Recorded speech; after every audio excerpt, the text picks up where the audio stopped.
নিষিদ্ধ করেন। যারা আমার মায়ের বুক খালি করবে তারা এদেশের শিক্ষাঙ্গনগুলোকে কসাইখানায় পরিণত করবে। আমার মায়ের সন্তানেরা পড়তে গিয়ে লাশ হয়ে মায়ের করে ফিরে আসবে। এমন ছাত্র রাজনীতি আমরা দেখতে চাই না। সংগ্রামী সাথী ও বন্ধুগণ, জানি এই কথাগুলো হজম করা বড় কঠিন আপনাদের জন্য। জানি এই কথাগুলো বলবার দায়ে আমাদেরকে অভিযোগের কাঠগড়ায় দাঁড়িয়ে যেতে হবে।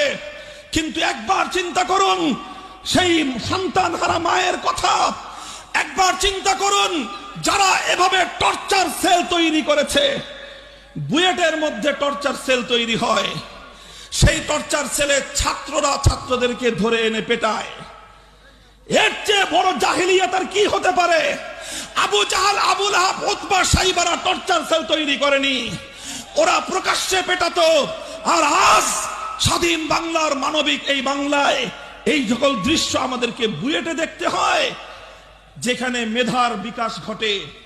দেশের সেরা মেধাবীরা যে শিক্ষা প্রতিষ্ঠানে পড়ে, সেখানকার অবস্থা যদি এই হয়, তাহলে ঢাকা বিশ্ববিদ্যালয়, জাহাঙ্গীরনগর, তারপরে চট্টগ্রাম, রাজশাহী, খুলনা সহ সারা দেশের বিশ্ববিদ্যালয়গুলোর অবস্থা আরো কতটা ভয়াবহ।